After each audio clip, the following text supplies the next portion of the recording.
결혼한 지는 15년 정도 되었고, 저에게는 하나뿐인 아랫 동서가 있습니다.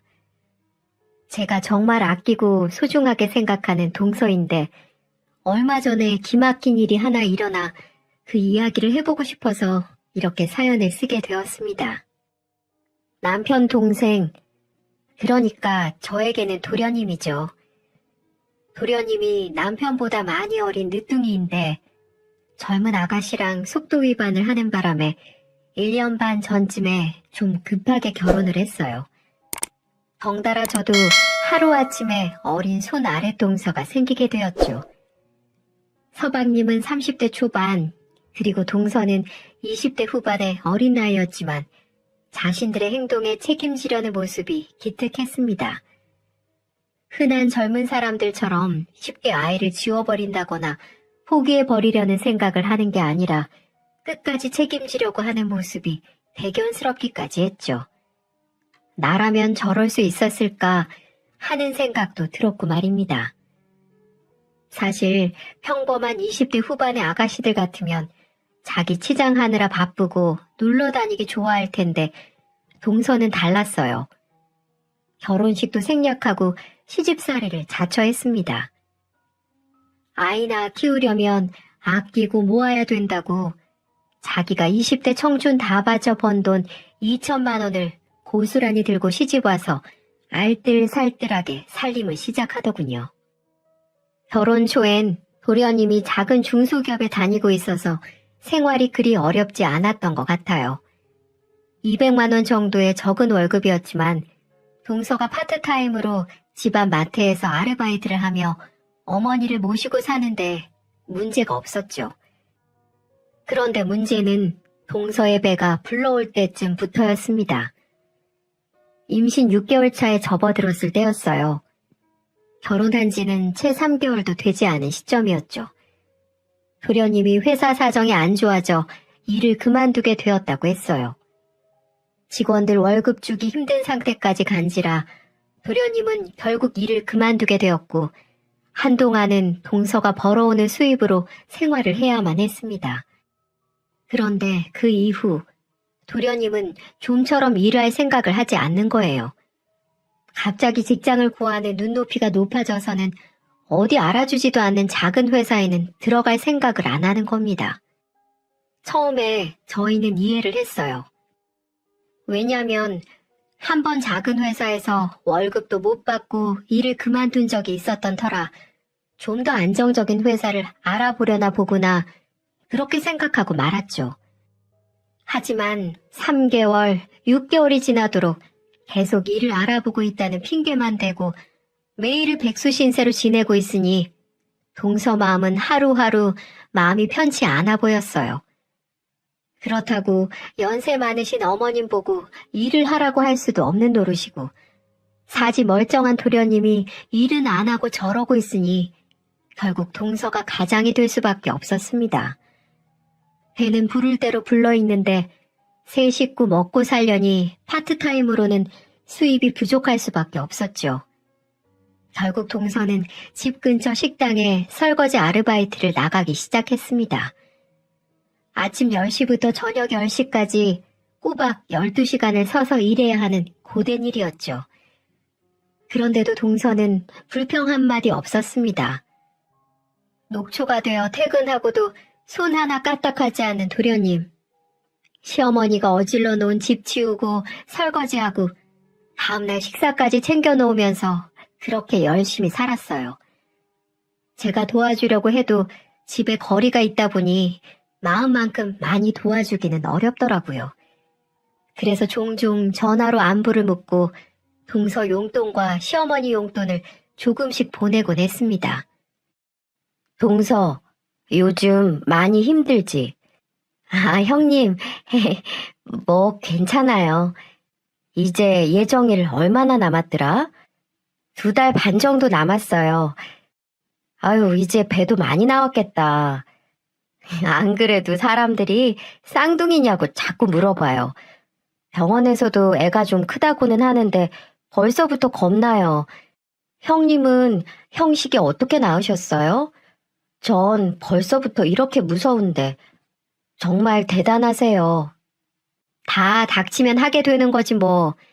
우리 형식이는 그나마 애가 작았어서 낳을 때 그렇게 많이 고생한 편은 아닌데 동서는 몸도 작은 사람이 애가 커서 걱정이다. 도련님은 좀 어때? 뭐 여전해요. 아유, 도련님이 얼른 정신 차리고 취직을 해야 동서가 좀 편해질 텐데 언제까지 그러고 계시려고. 나도 알아보곤 있는데 워낙 한 곳에 잘 붙어 계시질 못해서. 늘 애써주시는 거 알아요, 형님. 감사해요. 이렇게 아무리 힘들어도 말 한마디도 예쁘게 하는 천사 같은 여자였습니다. 하지만 같이 사는 도련님이나 시어머니는 그런 보석 같은 동서를 알아보지 못하는 것 같더군요. 동서 출산을 앞두고 출산용품이나 좀 사줄까 싶어서 시댁에 한번 갔다가 저는 깜짝 놀라고 말았습니다. 일주일에 하루 쉬면서 뼈 빠지게 일하는 동서를 두고 시어머니는 식당일 하는 년이라며 깎아내리고 있더군요. 아유, 우리 큰 며느리 왔어? 오느라 고생했지. 와서 좀 앉아라. 좀 쉬어. 아니에요, 어머니. 동서 고생하는데 제가 좀 도와야죠. 동서, 그만하고 잠깐 앉아. 식사 준비는 내가 할게요. 몸도 무거울 텐데 어서 여기 와서 앉아. 제가 그렇게 말을 하자 시어머니가 제지를 하시더군요. 놔둬라, 놔둬. 식당 일 하는 년이 맨날 하는 일 하는 건데 뭐 힘들다고 그러니? 직장 다니는 네가 힘들지. 우리 금쪽 같은 장손도 낳아주고 아주 복덩이야, 복덩이. 그러면서 어머니는 제 손을 잡아 끌어 기어이 소파에 앉히더군요.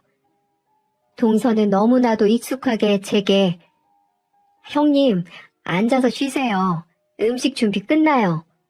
라고 하며 다시 주방 일에 매진하더라고요. 중간에서 저는 이러지도 저러지도 못한 채 눈치만 볼 수밖에 없었습니다. 딱 봐도 오랜만에 저희 놀러 왔다고 동서가 열심히 식사를 준비한 것 같더군요. 반찬 하나하나가 어찌나 정갈하고 맛있던지 젊은 사람이 어쩜 이렇게 손맛도 좋은가 싶어 칭찬을 몇 마디 했습니다. 아유, 동서, 어쩜 이렇게 손맛이 좋아? 자기 진짜 20대 맞아? 동서 어머님이 음식 솜씨가 좋으신가 봐. 정말 나중에 반찬 가게 해도 되겠어. 에이, 형님 부끄럽게 왜 그러세요? 아니야, 정말이야. 어쩜 이렇게 나이도 어린 사람이 재주도 많고 성실하고 배불러서 힘들 텐데 뭘 이렇게 많이 차렸어 또. 괜히 미안하게. 아니에요, 형님. 형님 오셨는데 이 정도는 해야죠. 그렇게 저는 동서랑 서로 덕담을 해주고 있는데 그 순간 또 시어머니가 태클을 거는 겁니다. 우리 큰며느리 말 예쁘게 하는 거 봐라. 윗사람이 저렇게 인덕이 좋으니 작은 애는 얼마나 복을 받은 거야 그래. 아유, 쟤는 우리 집안에 드릴 물건이 아니었는데 어쩌다 들여가지고 우리 아들 백수신세로 만들고. 작은 애 너 평생 감사한 줄 알고 살아라. 형님 같은 형님 없고 나같이 마음씨 좋은 시엠이 요즘 찾아보기 힘들다. 그러니까 앞으로 더 잘해. 저는 그 얘기를 듣고 정말 깜짝 놀라 반사적으로 시어머니를 말렸어요. 어머니, 그런 말씀이 어딨어요. 동서가 얼마나 고생하는데. 그리고 동서도 자존심이 있는데 면전에서 그렇게 말씀하시면 고생은 무슨, 식당 일이나 하는 게 자존심은 무슨 자존심. 번듯한 식당에서 요리라도 하면 내가 말도 안 해. 설거지가 뭐야 설거지가. 다른 집 며느리들은 대기업이다 전문직이다 다들 잘 나가던데 난 어디 가서 둘째 결혼했다고 말하기도 창피해 죽겠어. 그렇다고 집안이 빵빵해서 우리 아들 사업이라도 시켜줄 수 있는 것도 아니고. 아유, 내 팔자야. 동서는 밥도 못 먹고 그저 고개를 푹 숙인 채 밥알만 세고 있었습니다. 다다다다 쏘아대는 시어머니 말에 저도 말문이 막혀 아무 말도 할 수 없었어요. 그저 아무 말도 못하고 당하는 동서가 너무 안쓰럽고 불쌍할 따름이었죠. 저는 그럴 때면 식사를 마치고 동서를 몰래 불러내 방에서 따로 이야기를 나누곤 했습니다. 동서, 어머니랑 사는 건 많이 힘들지. 어쩔 수 없죠. 어머니 말도 맞는 말씀이잖아요. 저희 집 가난한 것도 맞고 저 식당 일 하는 것도 맞고 창피하실만 하죠. 아니야, 그게 왜 창피해? 내가 봐선 어머님이 좀, 아유, 우리끼리니까 솔직하게 말할게. 너무 심해. 아니, 요즘 세상에 동서 같은 사람이 어딨다고. 이 젊은 나이에 도련님의 어머님까지 책임지고 먹여 살리고 있는데 무슨 일이라도 하려고 노력하면 칭찬은 해주지 못할 망정. 아니, 왜 자꾸 사람을 그렇게 욕하시는지. 아휴, 그래도 제 마음 알아주는 건 역시 형님뿐이네요. 감사해요. 혹시라도 도련님이나 어머님이 못살게 굴면 나한테 꼭 말해. 내가 바로 올게. 큰 도움은 못 돼도 동서편에서 같이 싸워줄 순 있어. 알았지? 네, 형님. 그리고 이거. 이게 뭐예요? 애 낳으면 돈 들어가는 데가 좀 많아야 말이지. 나도 우리 형식이 낳아봐서 알잖아. 애기 용품도 좀 사고 병원비에도 좀 보탰어. 내가 돈만 많으면 조리원비도 대주고 싶은데 100만 원밖에 주질 못해서 미안해. 그러자 동서는 제가 준 봉투를 들고 한참을 흐느꼈습니다. 그동안 얼마나 서러웠을까요? 말은 못해도 얼마나 마음이 아팠을까 싶어 저도 그런 동서를 꼭 안아주었습니다. 조카뻘인 동서가 가난하다는 이유로, 식당에서 설거지를 한다는 이유로 시어머니한테 그렇게 무시당하고 사는 모습을 보고 있자니 정말 가슴이 아리더군요. 그 이후 저는 어떻게든 도련님을 취직시켜야겠다는 생각에 저희 외삼촌 회사며 아버지 친구분 회사까지 모조리 부탁을 했고 취직 자리를 만들어줬습니다. 하지만 도련님은 한 달도 채 버티지 못하고 늘 사표를 던지더군요. 이유는 단 한 가지였어요. 적성에 맞지 않다는 게 그 이유였습니다. 그 얘기를 듣고 참 어처구니가 없더군요.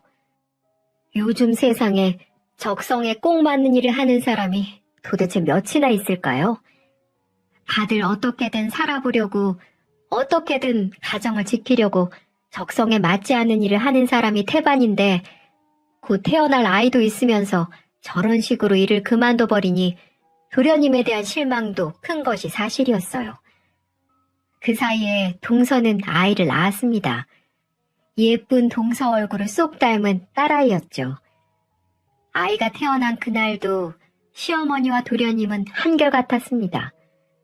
동서의 고생은 전혀 알아주지 않더군요. 동서는 10시간이 넘는 진통에 기진맥진해 있는데 도련님은 병원 복도 의자에 누워 코 골며 자고 있고 시어머니는 그저 아이가 도련님을 닮아 예쁘다는 말만 반복했습니다. 그마저도 이틀을 채 못 가더군요. 아유, 넌 언제까지 그렇게 누워있을래? 애 낳은 게 무슨 유세라고. 남들도 다 낳는 걸.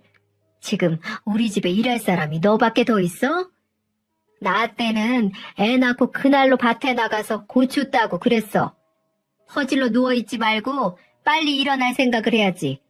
아무튼 요즘 것들은 원. 병원비는 뭐 한두 푼이니? 네 집에서 도와줄 여력이 있는 것도 아니고 결국 우리 집 생활비에서 그 돈 다 나가는 건데 네가 이러고 병원비 축 내고 있으면 우리는 뭐 먹고 사니?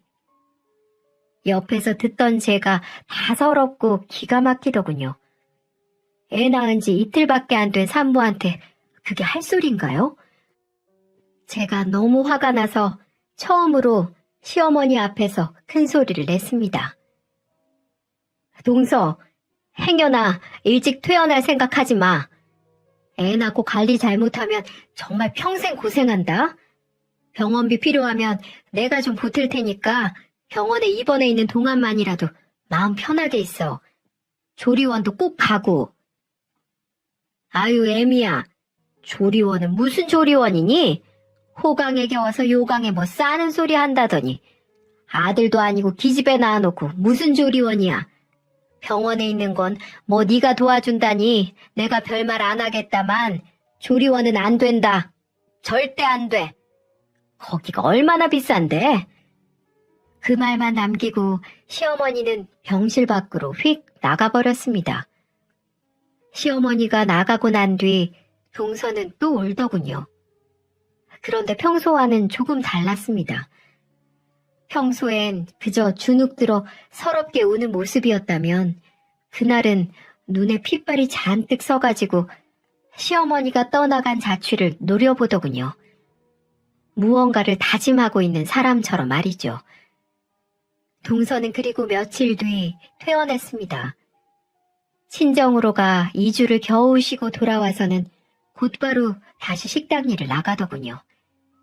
그러면 안 된다고, 더 쉬어야 된다고 제가 그렇게 말렸는데 동서는 연신 괜찮다며 고집을 부렸습니다. 출산 3주 만에 찬물에 손을 담그고 설거지를 하며 다시 일을 하는데도 시어머니나 도련님은 미안한 기색이 없었습니다. 동서가 출근하기 전에 모유 유축도 해놓고 가고 자기들 먹을 것도 다 마련해놓고 가는데 그나마도 애를 제대로 못 봐서 뻑하면 저를 부르기 일쑤였어요. 저는 시어머니와 도련님이 정말 이해되지 않았지만 동서 도와준다 생각하고 일주일에 몇 번씩 가서 조카를 봐주곤 했습니다. 애한테 얼마나 무심한지 어느 날은 애 엉덩이가 다 짓물러 있더군요. 기저귀를 하도 안 갈아준 게 이유였어요. 그래서 참다 못해 제가 한마디를 던졌습니다. 어머니, 애기 기저귀는 제때 갈아주셔야 되세요. 여기 보세요. 엉덩이가 다 짓물러져 있잖아요. 이러니까 애가 아파서 계속 칭얼거리고 우는 거예요. 아유, 뭐하러 기저귀를 잘 갈아줘? 어차피 또 싸고 그럴걸. 전현 저거 하루 종일 먹고 싸고 아주 지겨워 죽겠다. 울기만 빽빽 울어대고. 에휴, 낳을 거면 아들이라도 낳든가. 그리고 어차피 식당에서 설거지만 할 거면 애 데리고 가면 안 되나? 시끄러워서 살 수가 없어 아주. 아유, 어머니. 아유, 몰라. 네가 좀 보던지 해라. 난 여기저기 다 쑤셔서 찜질방이나 좀 갔다 와야겠다. 그렇게 말하시고는 뒤도 안 돌아보고 밖으로 향하시더군요. 아니, 어떻게 이럴 수가 있을까요? 다른 사람 손녀도 아니고 당신 손녀면서 어떻게 이렇게 매정하게 구시는지 정말 이해할 수가 없었습니다. 저는 붉게 짓물러 있는 조카의 엉덩이에 베이비 파우더를 발라주면서 제 아들 어렸을 때를 떠올리니 눈물이 울컥 나더군요. 누가 내 자식을 이렇게 대했다면 나는 참을 수 있었을까 싶어서 말이에요. 그렇게 시어머니는 정말 갑질의 끝을 보여줬습니다. 동서가 유일하게 쉬는 일요일이 되면 있는 일거리, 없는 일거리 다 꺼내서 일부러 동서를 골리려는 것 같았어요. 쓰지도 않는 제기를 닦으라질 않나, 갑자기 이불을 빨라고 하질 않나. 동서가 저에게 전화를 해 그런 이야기를 넋두리처럼 털어놓을 때면 아무것도 해줄 수 없다는 사실에 늘 미안했죠. 시어머니에게 그러지 마시라고 한 번씩 얘기를 해도 듣질 않으시니 방법도 없었고요. 그래서 저는 계속 이러다가는 동서가 안 좋은 생각을 할까 싶어 도련님을 따로 불러내 밥을 사주며 제 생각을 얘기했습니다. 도련님, 요즘 일자리 계속 알아보고 있어요? 언제까지 이렇게 동서한테만 의지하고 사실 건데요. 도련님도 보시다시피 젖먹이 아이 키우랴 식당 일하랴 몸이 2개라도 부족한 줄 모르세요? 이럴 때 도련님이 동서를 옆에서 도와줘야죠. 언제까지 이렇게 철없이 행동을 할 건데요. 형수, 저도 힘들다고요. 생각처럼 일이 안 구해지는 걸 저보고 어떡하라고요? 그리고 며느리가 시댁에 와서 집안일 하는 건 당연한 거 아닌가요? 여자가 애 낳는 것도 당연하고 그게 뭘 심각한 일이라고 저를 따로 불러서 이런 얘기를 하시는 건데요. 저도 제 자신이 미쳐버릴 것 같으니까 그만 좀 보채시라고요. 도련님, 말이 지나치시네요. 지금 동서가 얼마나 힘든 상태인 줄 모르세요? 정말 혹시라도 잘못된 생각을 할까봐 제가 얼마나 걱정하는 줄 아세요? 우선은 도련님이 아무 일이라도 시작하시고 동서 좀 쉬게 좀 해주세요. 그건 제가 알아서 할 테니까 형수는 그만 참견하세요. 왜 남의 일에 그렇게 간섭을 하시는데요? 요즘 심심하신가 봐요? 도련님. 그 말만 남긴 채 도련님은 제게 인사를 하는 둥 마는 둥 하고 가버렸습니다. 정말 대화라도 해서 현재 동서 상황을 말을 해준다면 조금이라도 마음을 고쳐먹을 거라고 작은 기대를 했었는데 그런 저의 마음을 무참히 깨버리고 본인 갈 길 가더군요. 정말 결혼하기 전에는 참 순수하고 착한 도련님이었는데 왜 갑자기 이렇게 사람이 돌변했을까요? 아무리 생각을 해도 이해가 가지 않았어요. 그러던 중 일이 터졌습니다. 조카가 7개월쯤 됐을 때 일이었어요. 동서의 아버님이 갑작스러운 교통사고로 돌아가시게 된 겁니다. 연락을 받은 뒤 저와 남편은 충격을 받고 있을 동서를 생각해서 급하게 빈소로 향했죠. 장례식장에서 본 동서는 황망한 표정으로 눈이 퉁퉁 부어 주저앉아 있었고 등에는 조카가 엎여 울고 있었어요. 도련님도 그때만큼은 동서 옆에서 동서를 달래며 제법 남편다운 모습을 하고 있더군요. 그런데 문제는 시어머니였습니다. 저희와 함께 빈소에 도착한 시어머니는 도착할 때부터 표정이 안 좋으시더군요. 저는 당연히 사돈이 돌아가셨으니 애도의 마음으로 어두운 표정을 하고 계신가 보다 했는데 그게 아니었어요. 헌화를 하고 조문객 식사 자리에 앉아서는 대뜸 술부터 드시더군요. 아유, 진짜 마음에 안 들어서 원. 네? 아니, 하필이면 지금 돌아가실 게 뭐니?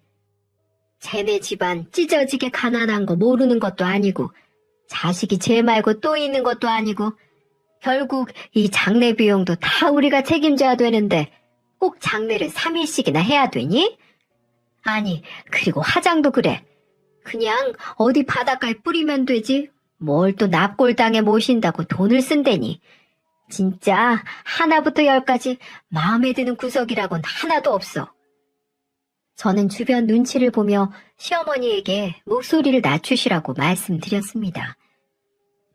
어머니, 사람들이 들어요.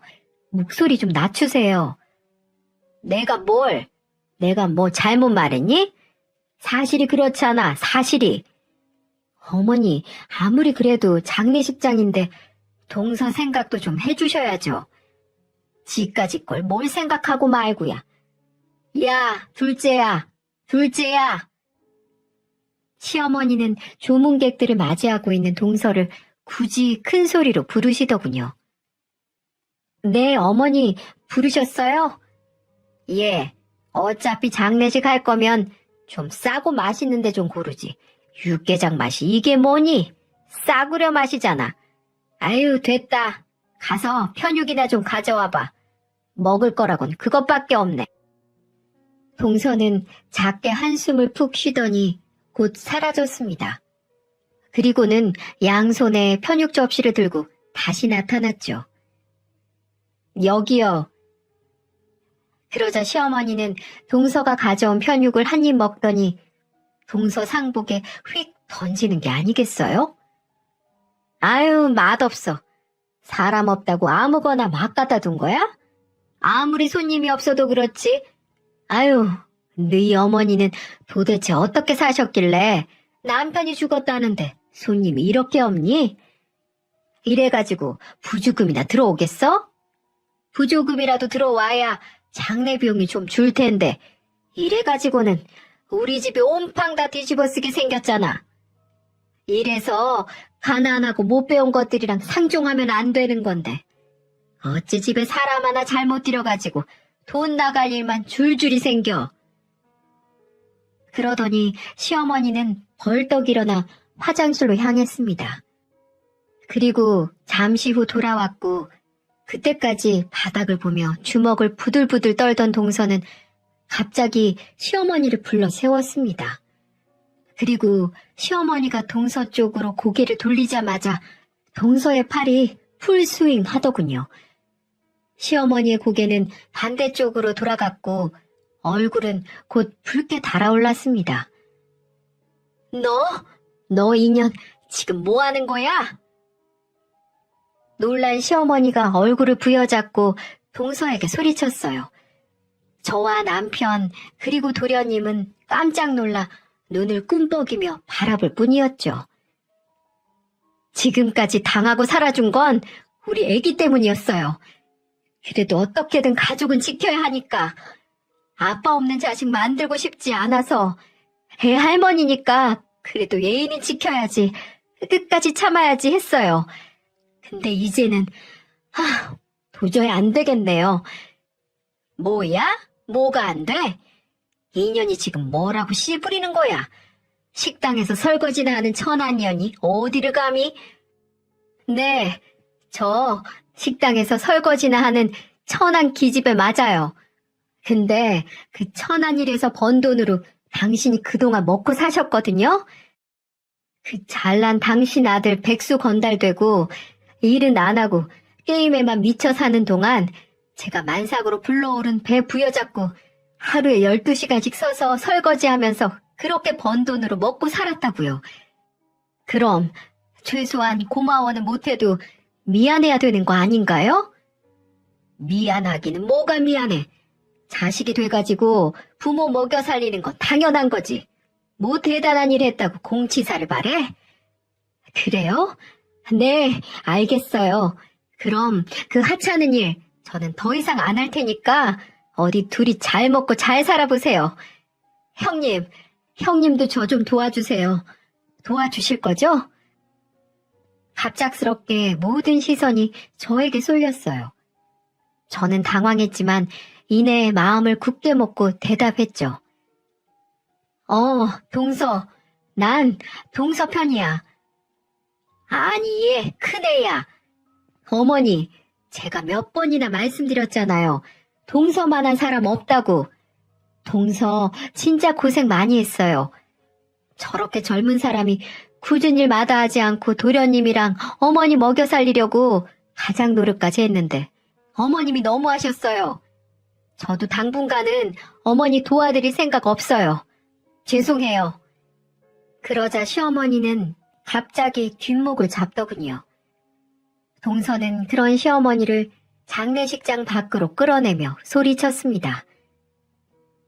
두 번 다시 그 집안에 돈 갖다 바칠 일 없으니까 당장 가세요. 가서 집을 팔든 장기를 팔든 알아서 먹고 사세요. 그렇게 하찮고 천한 저는 빠져드릴 테니까요. 그리고는 상주로 서 있던 도련님까지 내쫓아 버리더군요. 시어머니는 저를 붙잡고 곡소리를 내며 저게 어떻게 저럴 수 있냐며 매달렸지만 저는 그런 시어머니를 슬쩍슬쩍 피했습니다. 동서의 마음이 충분히 이해가 갔으니까요. 그리고 다시 장례식장으로 들어가려는 도련님을 말렸어요.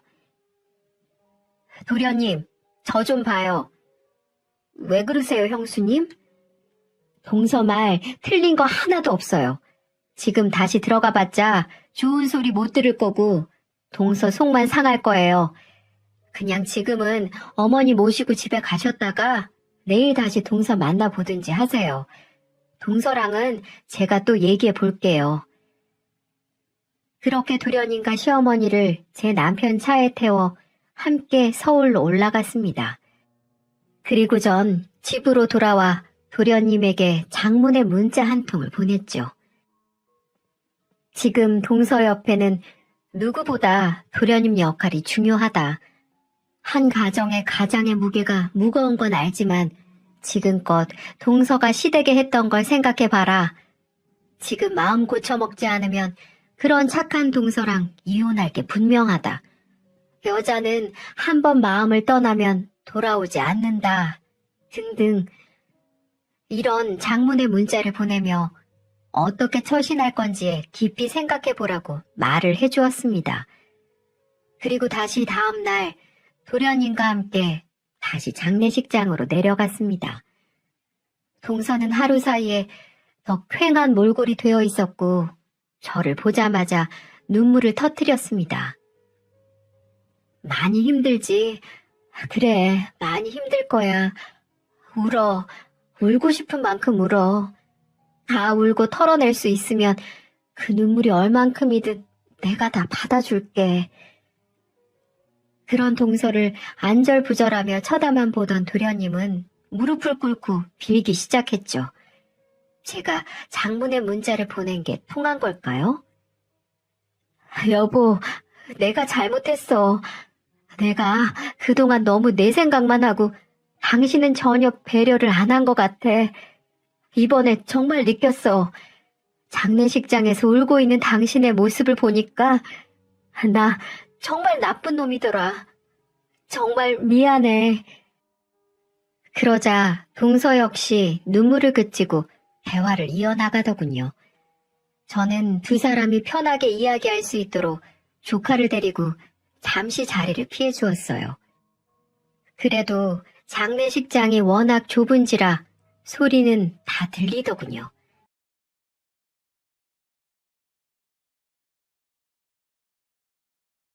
당신은 글러먹었어. 자식이 태어났는데도 변하는 게 없어. 내 아버지 장례식장에서 어머님이 그런 말씀을 하시는데도 말 한마디 뻥끗 못했잖아. 맞아. 모든 게 내가 잘못한 게 맞아. 당신은 내 편 아니야. 그냥 어머니 아들이잖아.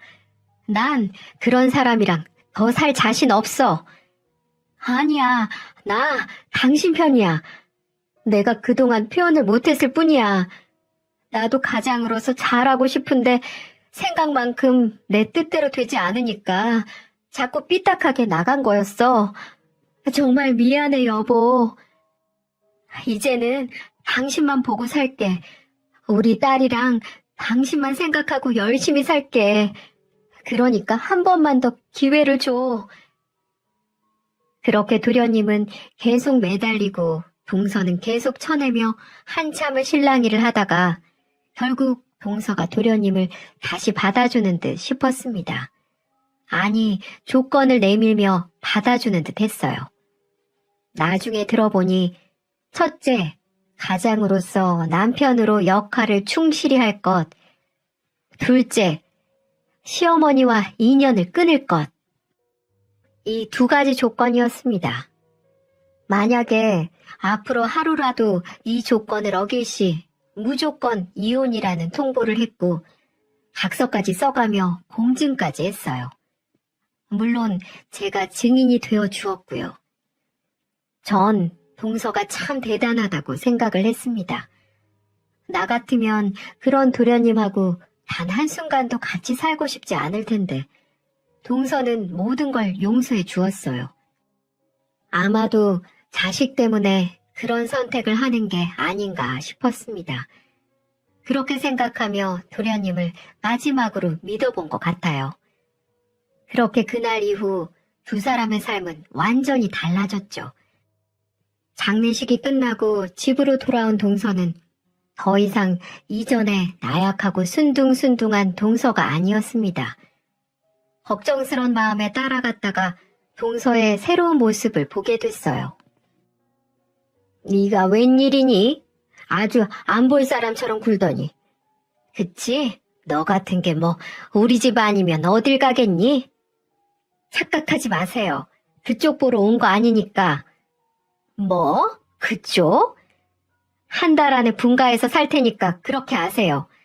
지하방이든 옥탑방이든 구해서 나갈 겁니다. 마침 아빠 보험금이 나와서 다행히 저희 세 식구 살 집은 구할 수 있을 것 같아요. 아우, 그래? 보험금 받았어? 아니, 얼마나 받았니? 얘는 왜 그걸 지금 얘기해? 그 와중에도 시어머니는 분위기를 파악하지 못하고 사돈 어른 보험금에 눈독을 들이더군요. 당신한테 줄 돈 단 한 푼도 없으니까 착각하지 마시고, 그래도 예정이 있으니까 한 달 동안 밥은 먹게 해드릴게요. 대신 그 이후엔 10원 한 장도 이 집구석에 흘러들어오지 못하게 할 겁니다. 천한 식당 일을 하는 며느리 손으로 호의호식할 생각 마시고 회지를 줍든 어디 남의 집 파출부를 하든 알아서 하세요. 시어머니는 열이 받았는지 동서 뺨을 후려치려고 손을 들었고, 동서는 그 손을 턱 하고 드라마처럼 막아냈습니다. 시어머니 얼굴이 얼마나 울그락불그락해지던지 정말 볼만하더군요.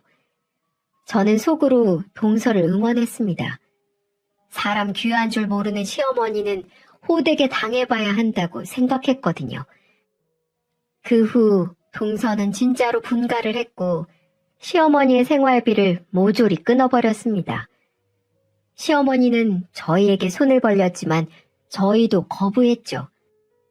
동서의 간곡한 부탁이 있었기도 했고 저 역시 시어머니의 못된 버릇을 고쳐야 된다는 생각에 동의했기 때문에 단 한 푼도 드리지 않았습니다. 결국 시어머니는 근처 건물에서 파트타임 청소 일을 시작하셨고 한 달에 60만 원 남짓되는 월급과 연금으로 혼자 생활하고 계십니다. 동서는 다행히 이혼하지 않고 지금까지 도련님과 잘 살고 있고 도련님은 그 사이에 낮에는 공장에 다니고 밤에는 틈틈이 대리운전을 하며 집안의 버팀목이 되어주고 있어요.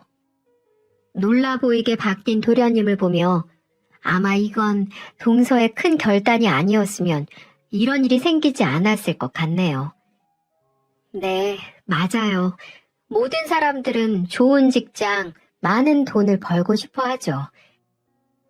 도련님은 한때는 좋은 직장 다니고 싶고 좀 더 나은 환경에서 일하고 싶어 동서를 힘들게 했지만 지금은 누구보다 책임감 강한 멋진 아빠로 돌아와서 너무 고맙게 생각합니다. 사람 위에 사람 없고 사람 밑에 사람 없다는 말 있잖아요. 그런데 저희 시어머니는 그걸 참 모르는 분이셨어요. 정작 자기는 돈 한 푼 못 벌고 며느리가 벌어온 돈으로 먹고 살면서 열심히 사는 젊은 며느리 응원해주지는 못할 망정 식당 설거지한다고 구박을 하다니요. 인과응보 제대로 당했다고 생각합니다. 저는 여전히 동서와 좋은 관계를 유지하고 있고 명절이 되면 저희 집으로 모여 맛있는 음식 나눠 먹으며 잘 지내고 있어요. 물론 시어머니는 빼고 말이죠. 하루빨리 시어머니가 동서의 소중함을 느끼는 날이 왔으면 좋겠습니다. 진심으로 미안하다고 사과하고 고맙다고 인사해야 동서의 마음도 조금은 풀릴 텐데요. 지금까지 긴 이야기 들어주셔서 감사합니다. 여러분은 저희 시어머니 같이 어리석은 행동하지 마시고 언제나 주변 사람들 소중하게 생각하며 늘 행복한 하루하루 보내셨으면 좋겠습니다.